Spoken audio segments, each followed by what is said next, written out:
Está no ar o Diário da Copa, uma produção do Laboratório Experimental de Jornalismo da Universidade Federal do Maranhão, Laborejo.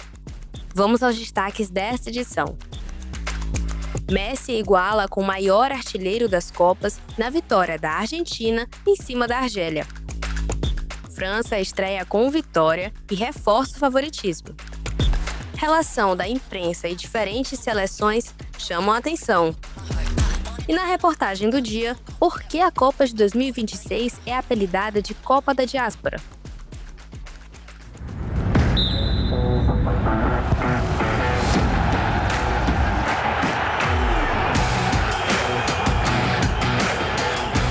Gols, torcida, emoção. 48 seleções disputam o maior torneio de futebol em busca de se tornar a melhor equipe do planeta. Mas futebol não é só competição nas quatro linhas. É cultura, política e transformação.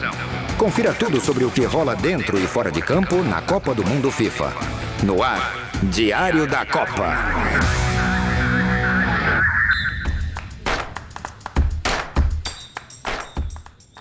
Olá, eu sou Ana Letícia Ferro.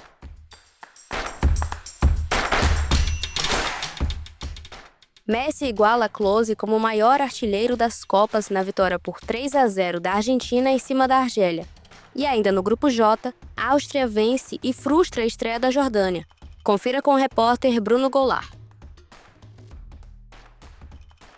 Messi fez história em Kansas City, nos Estados Unidos, na estreia da Argentina na Copa do Mundo de 2026. O craque marcou um hat-trick na vitória por 3-0 sobre a Argélia e igualou o alemão Miroslav Klose como o maior artilheiro da história do torneio, com 16 gols. Foi também a sexta Copa do Mundo do argentino, que se isola como o único atleta a alcançar essa marca até o momento. O segundo gol de Messi, na entrada da área, foi o quinto da carreira do argentino de fora da área em mundiais, igualando o brasileiro Rivelino. Curiosamente, Messi marcou seu primeiro gol em Copa exatamente 20 anos antes deste jogo, em 16 de junho de 2006, na goleada por 6-0 sobre a Sérvia e Montenegro. O terceiro gol de Messi arrancou uma narração emocionante do narrador Luiz Felipe Freitas, da Casé TV. Vai se mandando o Messi, Nico Gonzalez pro Messi, dominou para fazer o hat-trick, Messi!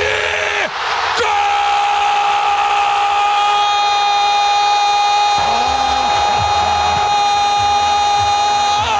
Do maior da história!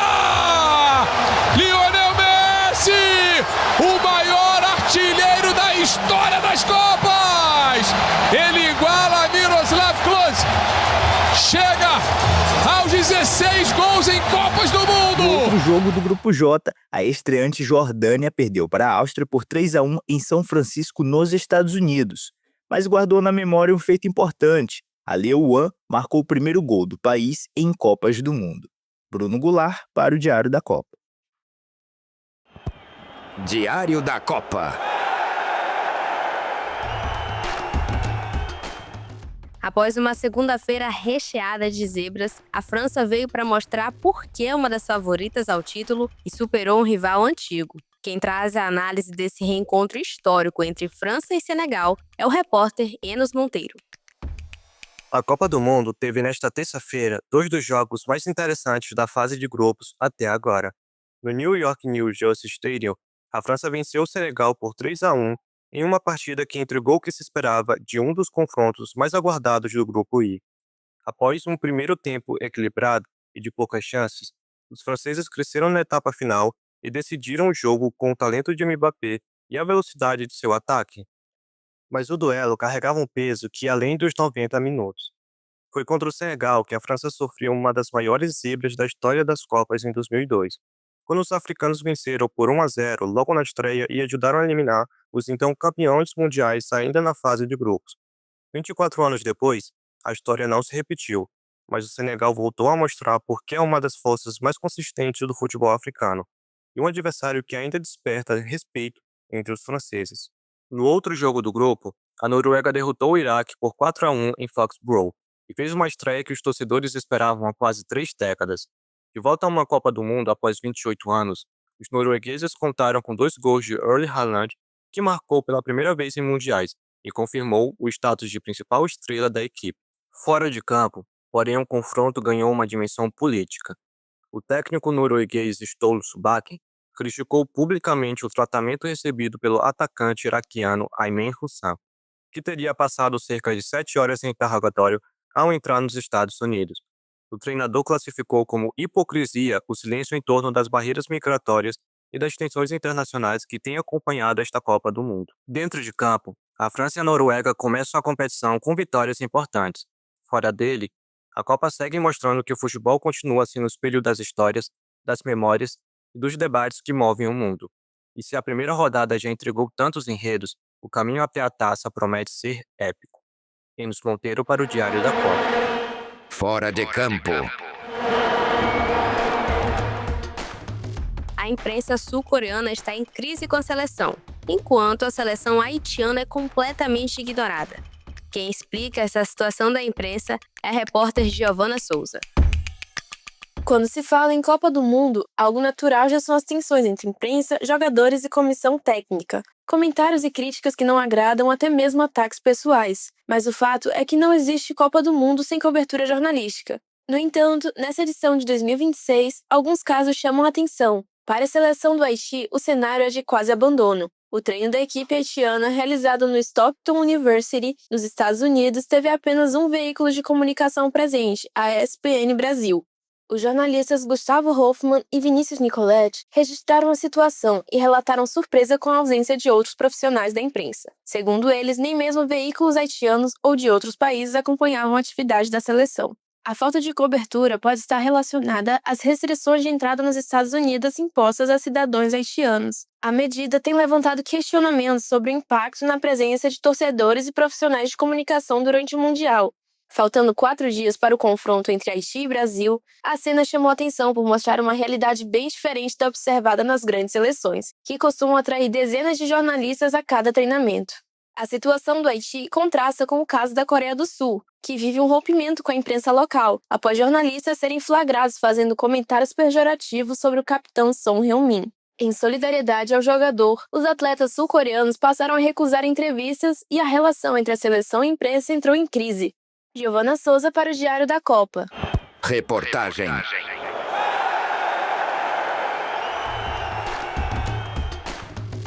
A Copa do Mundo de 2026 carrega um fenômeno curioso, que cunhou o apelido de Copa da Diáspora. Para entender mais sobre o assunto, acompanhe a seguir a reportagem de Fabrício Serrão. A Copa do Mundo de 2026 é a Copa da Diáspora. No futebol, esse fenômeno se refere aos jogadores que representam seleções nacionais de países diferentes daqueles onde nasceram ou cresceram, geralmente defendendo a terra de seus antepassados. Segundo o novo levantamento da FIFA, 23,4% dos atletas convocados nasceram em outras nações. Isso significa que 40 das 48 equipes do torneio têm pelo menos um atleta dessa condição.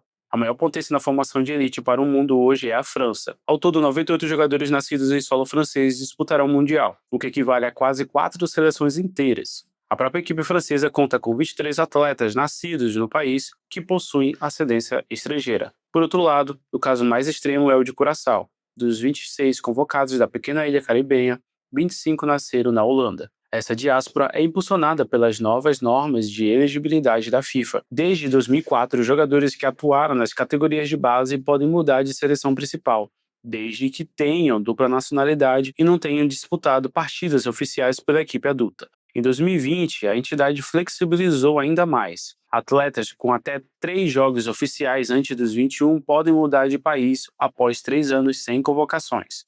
Nesse contexto, a seleção brasileira é uma das 8 únicas exceções desta Copa. Por outro lado, exportamos talentos. 4 brasileiros vão defender outras bandeiras neste Mundial. O meia Maurício, que veste a camisa do Paraguai, Matheus Nunes atua por Portugal e a dupla Edmilson Júnior e Lucas Mendes representa o Catar. O jornalista Victor Canedo explica como essa diáspora reflete na sensação de pertencimento dos atletas. Obviamente, essa é uma Copa da diáspora, de políticas migratórias, pessoas fugindo de guerra. As consequências estão cada vez mais latentes nessa Copa do Mundo. Tem muito jogador que defende seleção que não nasceu naquele país. Eu tenho esse dado aqui, 23% dos convocados não nasceram nos seus países. 20 jogadores do ano passado para cá mudaram nacionalidades para poder jogar a Copa do Mundo.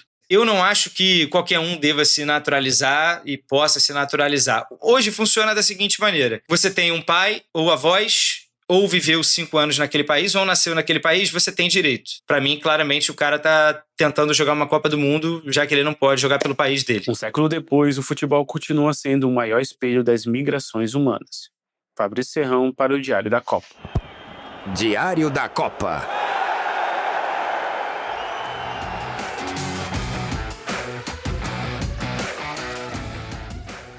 As informações que você ouviu nesta edição foram originalmente reportadas pelos portais FIFA, Cazé TV, The Guardian, O Globo e Trivela. Por hoje é só, pessoal. Mais notícias sobre a Copa do Mundo FIFA 2026 na próxima edição ou no portal laborejo.com.br. O Diário da Copa é uma produção do Laboratório Experimental de Jornalismo da UFMA, Laborejo, em parceria com a Rádio Universidade FM e TV UFMA. Ouça também pelo Spotify, Deezer ou YouTube do Laborejo. Até amanhã! Diário da Copa. Produção: Ana Letícia Ferro, Bruno Goulart, Enos Monteiro, Fabrício Serrão e Giovana Souza. Apresentação: Ana Letícia Ferro. E sonoplastia: Cylon Souza.